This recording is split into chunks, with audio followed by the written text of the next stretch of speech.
그리스도인들이 삶의 모든 영역에서 하나님 말씀에 순종해야 되는 이유가 무엇입니까? 특별히 그리스도를 따르는 것 때문에 삶에 고난이 찾아옴에도 불구하고 그런 상황 속에서도 하나님 말씀에 순종해야 되는 근거를 알고 있습니까? 베드로 사도는 베드로 전서에서 그것을 아주 명료하게 알려줍니다.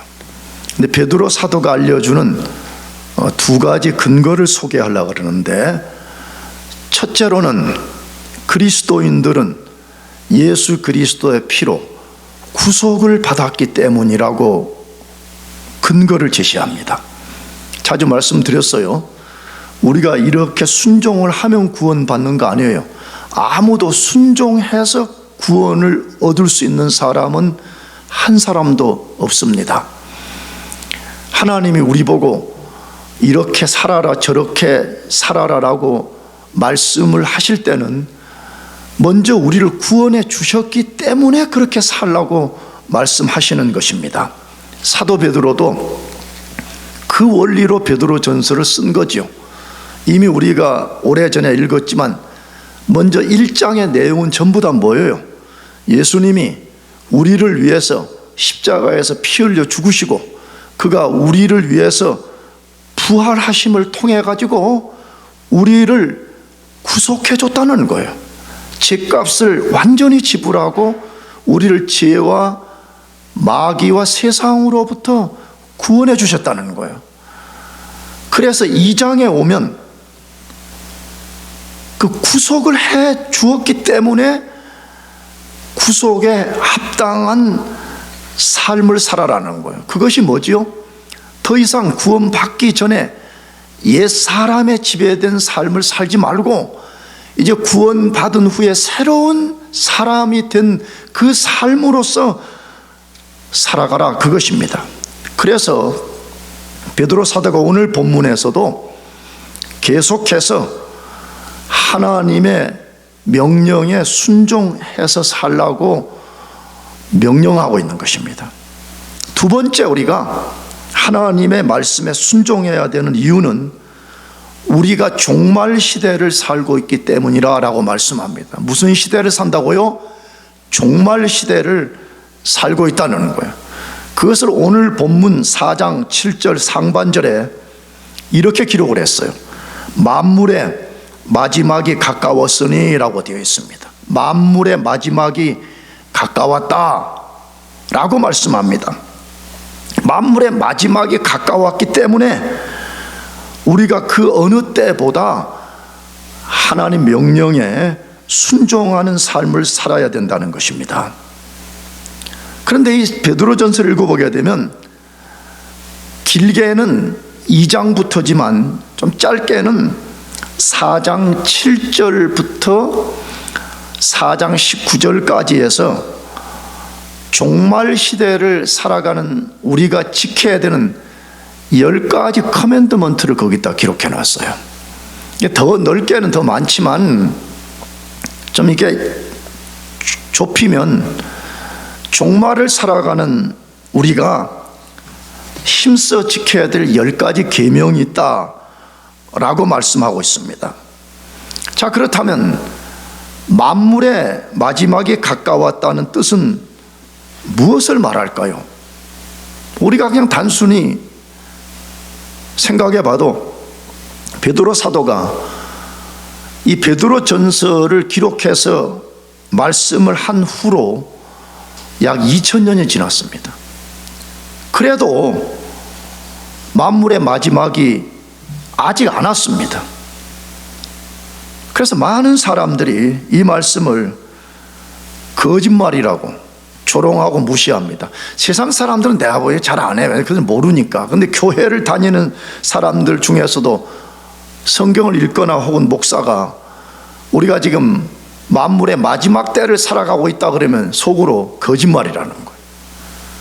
아니, 만물의 마지막이라고 말씀한 때가 지금부터 2000년 전인데, 아니 2000년이 지금 훨씬 넘어도 안 오시지 않아요?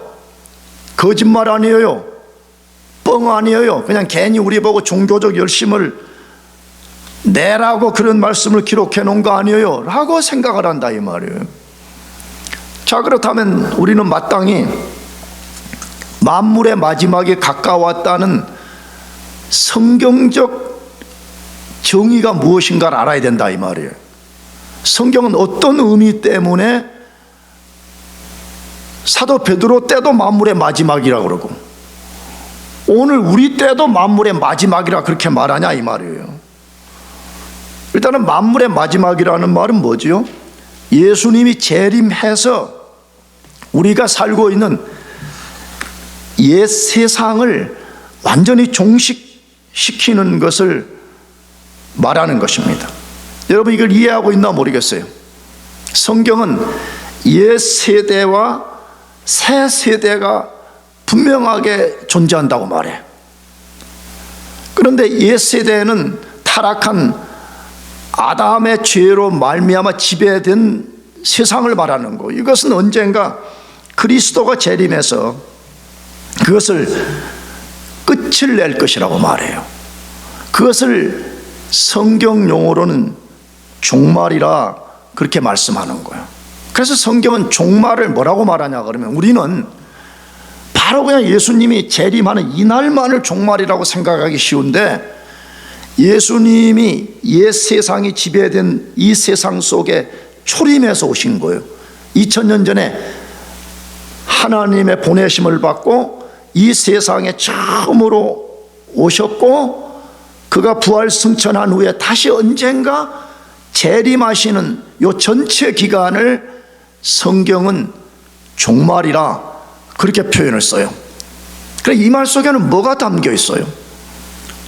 언제든지 예수님이 오실 수가 있다는 거예요. 예수님은 우리가 그냥 막연히 상상하기에 수만 년 후에 오시겠지가 아니라 예수님 초림부터 재림 이 기간 전체 기간 동안에 하나님이 정한 때 언제든지 올 수가 있다는 거예요. 지금 이 순간에도 올 수가 있다는 거예요. 예수님이 이걸 기간 전체를 종말이라 그렇게 말한다 이 말이에요.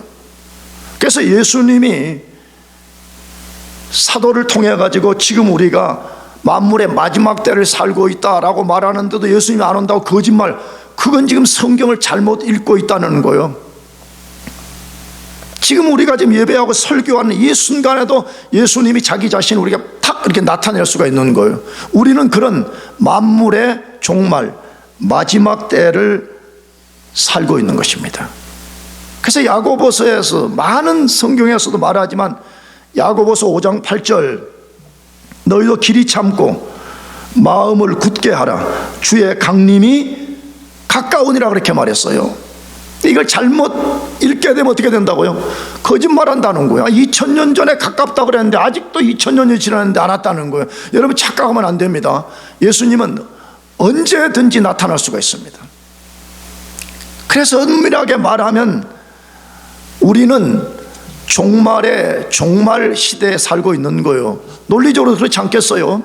예수님 초림부터 재림 전체 기간이 종말인데 2000년이 지금 지났단 말이에요. 그러니까 어쩌면 정확하게 우리는 알 수 없지만 어쩌면 여러분과 저는 이 종말의 가장 마지막 어디 한 지점 속에 우리가 살고 있는지 모르는 거죠. 그래서 세대주의자들이나 종말론을 강조하는 사람들은 내일 바로 온다고 막 우리를 부추겨 가지고 현재의 삶을 부정하게 만드는 잘못을 범하기도 하는데, 그러나 사실은 그 속에는 다 틀린 게 아니에요.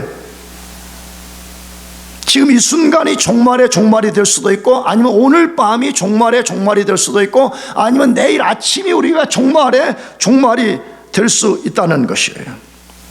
그렇기 때문에 사도 베드로가 지금 우리에게 하나님의 명령에 순종해야 될 두 가지 큰 이유를 설명한 거죠. 다시 하나는 뭐였다고요? 우리 스스로 구원할 수 없는 죄의 상태에서 예수님이 보혈의 피를 흘려서 우리를 구원해 줬기 때문에 이제부터는 구원에 합당하게 하나님 말씀에 순종해서 살라는 거예요. 또 하나의 근거는 우리는 정확하게 모르지만 분명한 사실은 우리는 지금 현재 종말 시대에 살고 있고, 더 정확히 말하면 종말의 어느 가장 끝부분에 지금 우리가 살고 있기 때문에 하나님의 말씀에 순종해서 살아야 된다는 것이에요.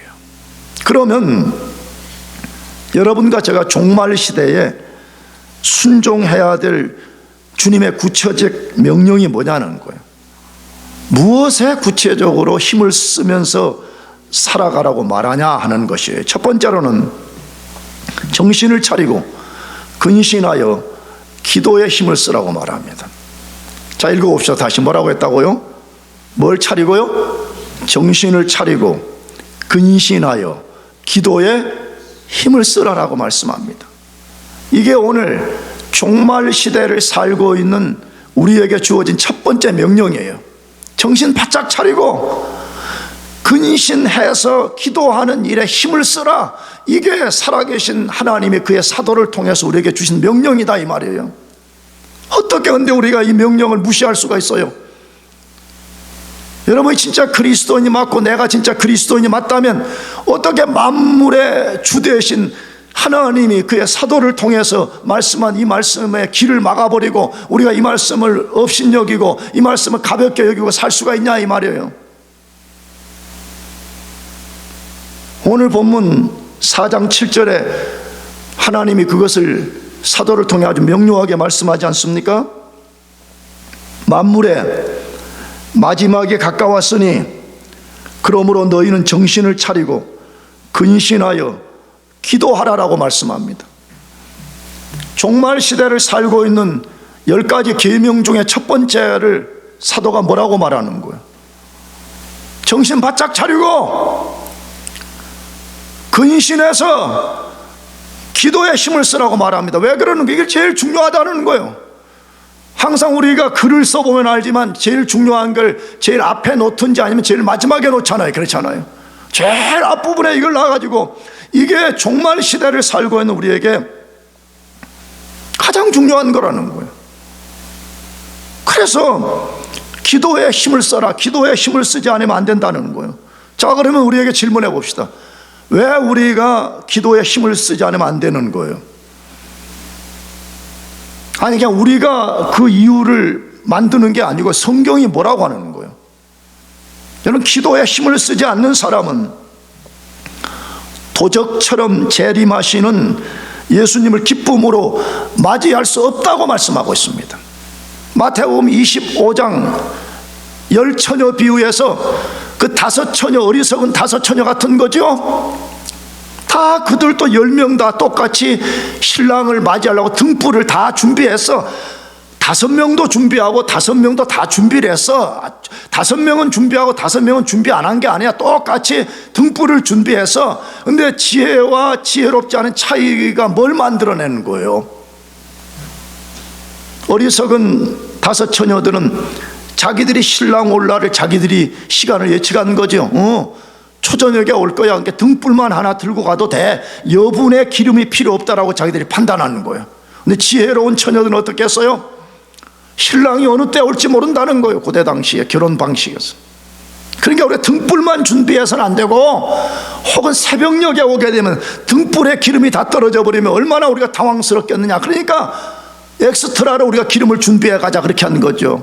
한번 상상해. 나는 이 본문을 말할 때마다 항상 그 상황 속으로 들어가는데, 아무리 고대 당시라도요, 신랑을 맞이할 들러리면 그래도 예쁜 옷 그래도 하나 입었지 않겠어요? 그렇지 않아요? 뭐 조금이라도 뭐 꽃단장 좀 했지 않겠어요? 자기가 비록 신부는 아니지만 신부의 들러리니까 말이에요.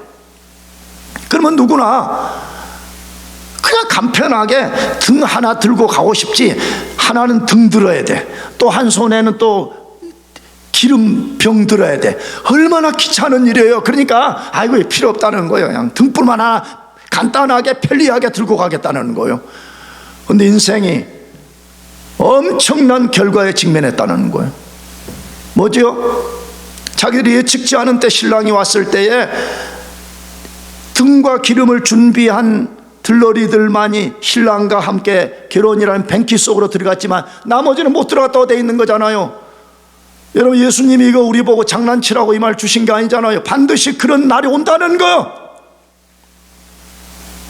그래서 그 주님께서 오늘 사도 베드로를 통해 가지고 너희들이 만일에 정신을 차리고 근신하여 기도하지 않는다면 불현듯 예측치 못할 때 오실 신랑이신 예수님, 그분을 기쁨으로 맞이할 수 없고 오히려 그날이 너희들에게 혼비백산하고 혼란스러운 날이 될 것이라 지금 그렇게 말하는 거예요.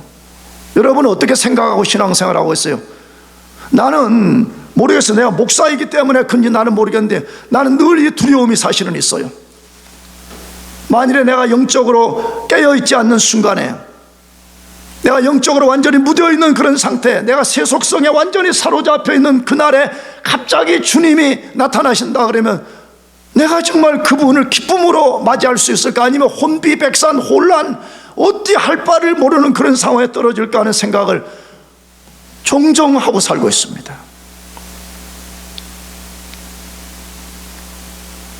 두 번째, 우리가 기도에 힘을 쓰지 않으면 안 되는 이유는 뭐예요? 기도에 힘을 쓰지 않으면 필연적으로 세속성의 지배가 되어서 예수님 재림 때 신랑으로 오시는 예수님을 정결한 신부의 태도로 맞이할 수가 없기 때문이라는 거예요. 굉장히 중요한 말이죠. 여러분, 세속성. 우리 교인들은 그 정도는 알지 않아요? 우리가 보통 통상적으로는 세상을 사랑하지 말라 그렇게 말하는데, 엄밀하게는 이 세상을 사랑하지 말라는 세상 속에는 세속성을 사랑하지 말라는 말이에요. 우리는 자연 속에 있는 나무, 돌, 강, 숲, 심지어 이 사람들을 사랑해야 되잖아요. 그러면 성경이 세상을 사랑하지 말라는 말은 뭐예요? 그 속에 하나님을 대적하는 세속성이라는 게 있다는 거예요. 그게 굉장히 중요한 키포인트예요. 반드시 있어요. 그것이 모든 영역에 들어있어요. 세속성이라는 것이. 근데 우리가 정신을 차리고 근신하여 기도하지 아니하면 우리도 모르는 사이에 세속성이 우리를 꽉 지배해가지고, 껍데기는 우리가 되게 경건하고 그리스도인인 것처럼 보여지지만 실제 내면 세계 자체가 세속성에 꽉 물들어 있어가지고 완전한 영광과 거룩 가운데 임하실 신랑 되신 예수님 앞에 나아가긴 나아가지만 부패한 신부, 정결하지 않은 신부, 도저히 예수 그리스도와 연합될 수 없는 더러움을 가진 신부, 어떻게 그런 사람들이 예수 그리스도를 기쁨으로 맞이할 수가 있겠습니까? 내가 볼 때는 그런 사람들은요, 혼비백산 정도가 아니에요. 요한계시록 읽어보게 되면 그런 사람들은 공포에 질려버린다고 말하고 있어요.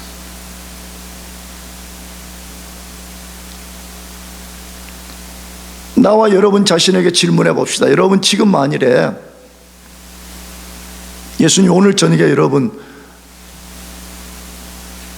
하늘을 가르고 강림을 하신다 그러면 여러분 진짜 그분을 기쁨으로 맞이할 수 있는 그런 마음의 태도로 살고 있어요? 아니면 세속성으로 꽉 차 있어서 예수님은 제해놓고 여러분 자신이 그분으로부터 피하고 싶은 그런 삶을 살고 있는지 점검해 보자는 거예요. 나가서 우리가 기도에 힘을 쓰지 않으면 안 되는 이유는 뭐냐 그러면 종말 때 닥쳐올 삶의 시련을 이겨낼 수 없기 때문에 그러는 것입니다. 그리스도인들은 필연적으로 고난을 당하게 되어 있어요. 이건 조금 조심스러운 말인데, 내가 진짜 그리스도인데도 고난이 없다, 나는 진짜 그리스도인 줄 내가 믿고 있는데 그리스도를 따르는데 고난이 없다, 그 그리스도인이 아닐 가능성이 높아요. 굉장히 높아요. 그리스도인이 벌써 그런 거 아니에요? 우리가 주일날 교회 나오려고만 해도 얼마나 힘든 일이냔 말이야. 토요일날 주의 날을 조금 더 생각하지 않고 밤새 게임하고 밤새 이상한 짓 하다가 주일 되면 오후 몇 시까지 퍼져 자버려. 왜 못 나왔냐 그렇게 말하면 늦잠 자서 못 나왔대. 인간적으로 충분히 이해가 됩니다. 나도 20대 때 그런 경험이 있었기 때문에. 그러나 우리가 진짜 그리스도인이라면 그렇게 살면 안 되는 거잖아요. 여러분 한번 대답해봐요. 그렇게 살아도 되는 거예요, 안 되는 거예요? 그리스도인들이 안 되는 거잖아요. 그러면 우리가 그리스도인 된 것 때문에 온갖 고난이 있잖아요. 남들은 예를 들어서 뭐 그냥 주일날 자기 마음대로 그냥 육체의 편리함대로 살아버리는데 내가 오늘 이 추운 날 교회 나오고 어젯밤에 페이퍼 쓴다고 늦게까지 했는데 일어나려고 하면 여러분 얼마나 많은 어려움들이 있어요. 자, 그렇다면 그거 어떻게 이겨낼 수가 있는 거예요?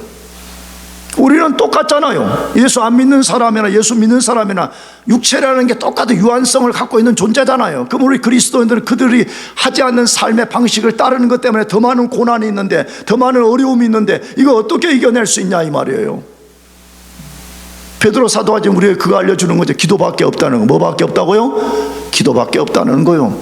기도 자체가 만병통치약이라는 말이 아니고, 기도를 통해서 만물의 주관자여 전능한 하나님 그분을 의지할 때만이 우리가 모든 시련과 고난과 유한성을 이겨낼 수 있다, 그렇게 말하는 거예요. 그러니까 내가 자주 말했어. 옛날 교우들에게는 대부분 조금 목사들이나 신학자들은 기도가 뭐냐고 정의를 내리잖아요. 기도는 뭐예요? 그렇게 막 어떤 사람 호흡이라는 둥, 어떤 사람은 뭐라는 둥, 정의를 내린다 이 말이에요. 근데 나는 기도가 뭐냐 그러면 유한한 나 자신이 무한자인 하나님께 파이프라인을 딱 연결하는 거라고 나는 믿어요. 기도가 뭐냐 그러면 유한자인 내가 무한자의 능력을 공급받기 위해서 파이프라인을 하나님께 연결시키는 행위가 기도라, 나는 그렇게 정의를 내리고 살고 있어요. 유한자가 어떻게 유한성을 극복할 수가 있어요? 우리는 불가능한 거예요. 그래서 사도 베드로가 지금 기도하라, 기도하라, 기도할 때만이 너희가 그것을 이길 수 있기 때문에 너희가 만물의 마지막 때에 정신을 차리고 근신해서 기도하라, 그렇게 말하는 거 아니에요? 자, 그러면 다시 질문해 봅시다. 왜 그럼에도 많은 사람들이 기도하지 않을까요? 왜 기도를 해야 한다고 생각은 하는데도 실제로는 기도하지 못할까요?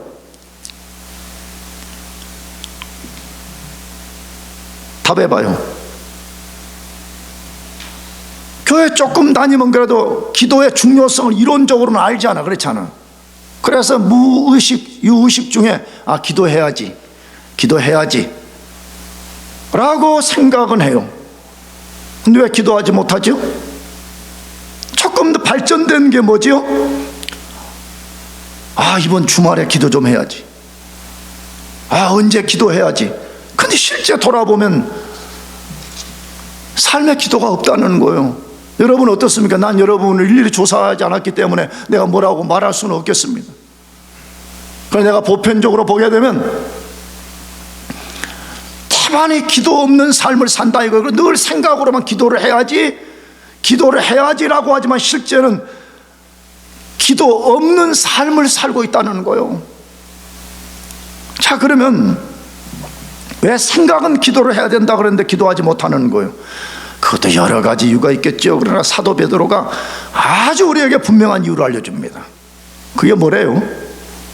정신을 차리고 근신하지 않기 때문이라고 말합니다. 왜 기도하지 못해요? 그렇게 말하면 우리는 온갖 변명을 댈 수 있다는 거예요. 온갖 댈 수 있지만 사도 베드로가 가장 중요한 이유를 말했어요. 뭐라고 말했어요? 정신을 차리고 근신하지 않기 때문이라. 그래서 사도가 기도에 힘쓰기 위해 정신을 차리고 근신하라고 지금 말씀하고 있지 않습니까?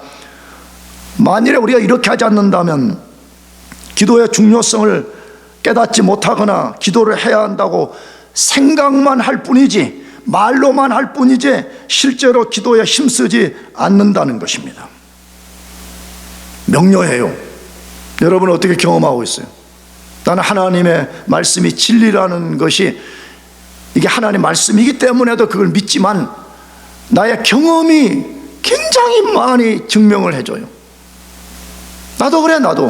여러분 목사라고 기도가 잘 되고 입만 열면 기도가 쏟아져 나오고 그런 거 절대로 안 해. 똑같은 인간인 거예요. 여러분은 저랑 똑같은 인간인 거예요. 목사도. 근데 기도가 생각으로만 해야지 하고 안 되는 이유, 기도하려고 그러는데 안 되는 이유, 가장 핵심이 어디에 있냐? 정신을 차리고 근신하지 않기 때문이라는 거예요. 그러니까 진짜 우리가 기도의 사람이 되려면 정신을 차리고 근신해야 된다는 거예요. 그러면 정신을 차리고 근신한다는 이 말이 무슨 말이냐는 거예요. 사실은 이 말 속에 이미 번역된 말씀 속에 사실 이 정도만 해도 완벽해요. 이것만 우리가 뭐 이 뜻이 정확하게 몰라서 뭐 기도를 못합니다, 그건 다 변명이야. 그러나 조금 더 우리가 이 말씀을 조금 더 구체적으로 안다면, 실제 헬라어 원문을 그대로 번역하면 무슨 뜻이냐 그러면 정신을 차리고 맑은 정신을 유지하라 이 말이에요. 그 단어를 그대로 번역하면 정신을 차리고 맑은 정신을 유지하라 이거예요. 그래서 NIV 성경, 미국인들이 가장 많이 애용하는 NIV에는 Be alert and sober mind 이렇게 돼 있어요.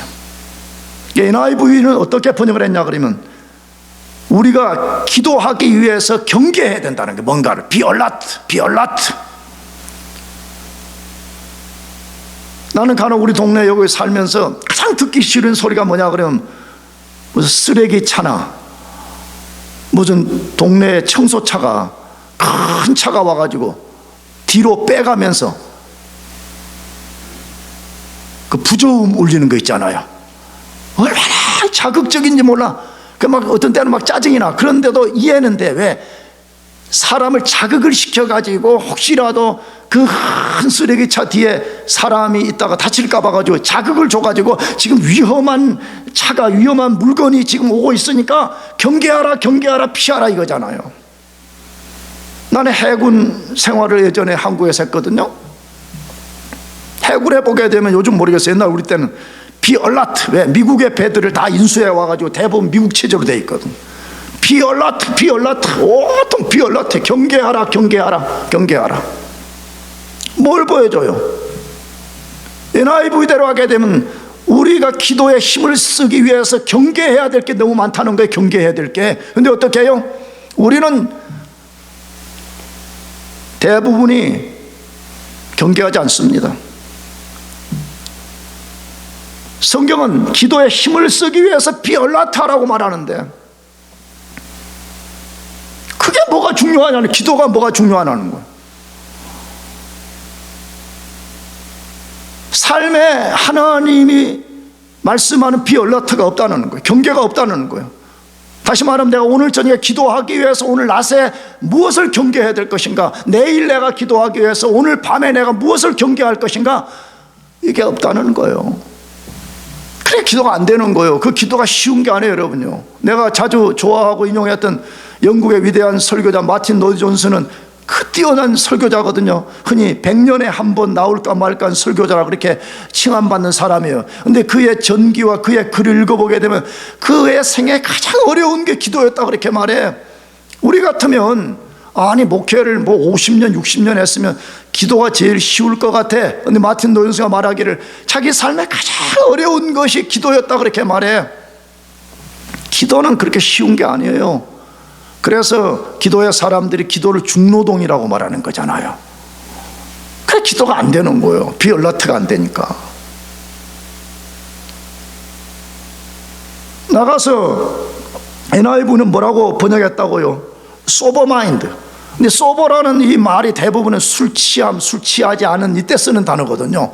이게 그림 언어를 갖고 온 거야. 어떤 사람이 술에 취해가지고 해롱거리고 비틀거리고 막 술에 집에 당해가지고 막 꽐라가 돼가지고 울라울라 이렇게 하듯이 그걸 갖고 온 거지.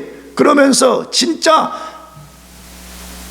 근신한다는 말이 무엇이냐 그러면 우리가 다른 어떤 세속 정신, 그리스도를 대적하는 어떤 정신에 우리가 지배당하지 않는다는 거예요. 술에 지배당한 사람처럼 세속성에 지배당해가지고 우리가 영적으로 꽐라가 된 그런 상태에 살지 않는 것을 말한다 이 말이에요. 굉장히 중요한 말 아니에요? 그래서 기도가 얼마나 중요한 일이면 하나님이 자기의 사도를 통해가지고 우리들에게 그렇게 하라고 하냐 이 말이에요. 근데 우리는 집중하지 않는다 이 말이에요. 하나님 당신은 당신의 일을 하고 나는 나의 일을 할 거니까 그렇게 하려는 거예요. 근데 하나님은 지금 우리를 향해서 뭐라고 말씀한다고요? Be alert and sober mind를 가지라고 우리들에게 말씀한다 이거예요. AMP 이 성경도 비슷하게 번역을 했어. 이것도 많이 읽는 성경이야, 영어 성경으로는. NIV보다 더 현대적으로 번역해 나온 성경인데, Be sound mind and self control 이렇게 돼 있어. 무슨 말이 정확하잖아요. 항상 기도하기 위해서 내가 기도를 방해하는 어떤 것으로부터 내가 건전한 정신을 내가 잘 지켜내는 거예요. 스스로 셀프 컨트롤하는 거예요. 내 기도에 힘쓰기 위해서 나 자신을 무방비 상태에 내팽개쳐버리고 아무렇게나 내 삶을 던지는 것이 아니라는 것이에요. 그렇게 좀 해봅시다. 우리 한번 흉내를 내봅시다. 나는 뭐 완전한 목사도 아니요, 뭐 대단한 목사도 아니지만, 나 여러분이 하나 그래도 이야기해 줄 게 있어. 나는 늘 새벽 기도를, 나는 의식처럼 내가 좋아해요. 왜냐 그러면 새벽에 기도하지 않으면 보편적으로 낮에 기도하는 것이 어렵다는 걸 나는 알기 때문에 나는 이걸 놓치지 않으려고 그래요. 가능하면요. 그러니까 나는 나의 새벽 기도가 언제부터 시작되냐 그러면 나는 최소한 오후부터 시작이 돼. 오후. 내일 새벽에 가서 설교할 것들을 다 맞춰놓고 내가 그때부터 이제 새벽 기도를 준비하는 경건한 마음과 그걸 기대하는 마음을 가지고 잠을 자는 거예요. 그러니까 새벽 기도가 너무 이렇게 사모가 되는 거예요. 뭐 한 명이 나오든, 한 명 나올 때도 사실은 있거든요. 아니면 내하고 우리 집사람하고 둘이 할 때도 있거든요.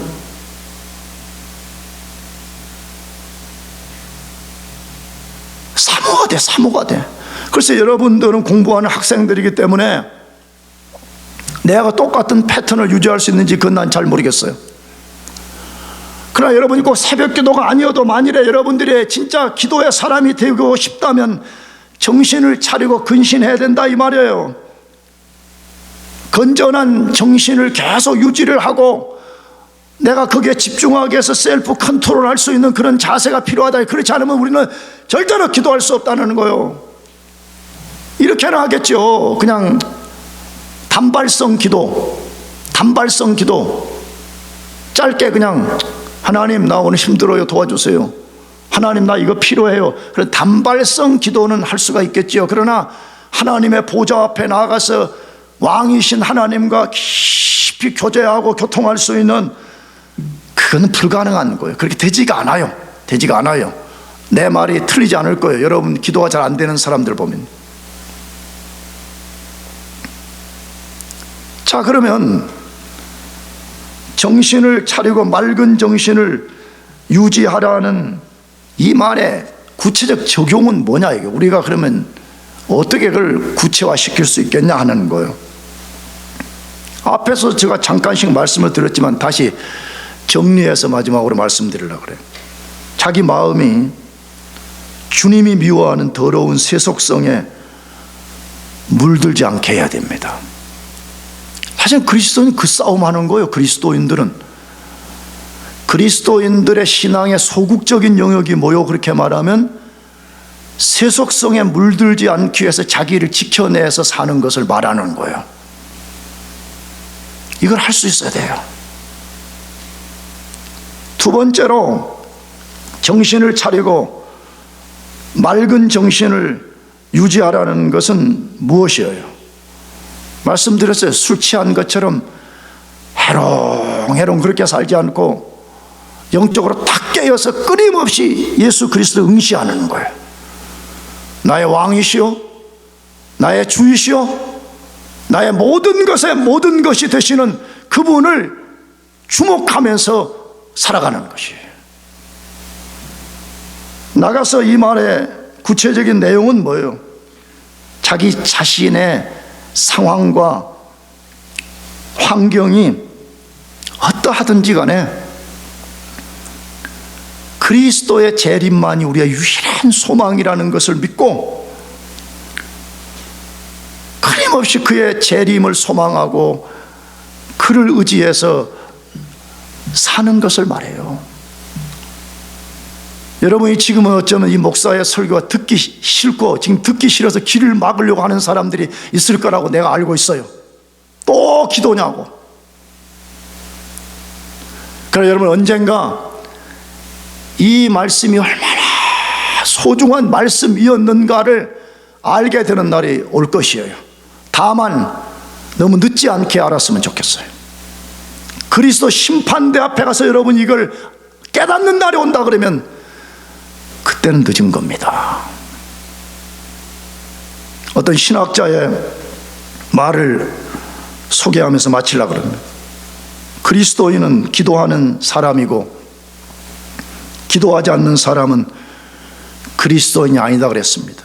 내가 좋아하고 여러분에게 자주 인용했던 A.W. 토저가 한 말인 것입니다. 기도하지 않는 사람은 그 사람이 아무리 화려한 종교적 모습을 띈다 그래도 그는 그리스도인이 아니라 그랬습니다. 그리스도인들은 필연적으로, 숙명적으로, 본능적으로, 영적으로 하나님께 기도하게 되어 있습니다. 사랑하는 교회 여러분들, 지금은 종말의 때를 살고 있습니다. 고귀하신 예수님이 그의 사도를 통해 가지고 만물의 마지막에 가까웠으니 정신을 차리고 근신하여 기도하라고 말씀하고 있습니다. 장난치려고 준 말씀이 아닙니다. 반드시 이 말씀대로 사는 사람들은 의로운 태양이 떠오르는 것처럼 그렇게 인생을 경험하게 될 것이지만, 그렇지 않은 사람들은 많은 것을 잃어버리게 될 것입니다. 그러므로 다시 여러분들 자신에게 도전하고 결심해서 정신을 차리고 근신해서 기도에 힘을 쓰시기를 축복합니다. 기도하겠습니다.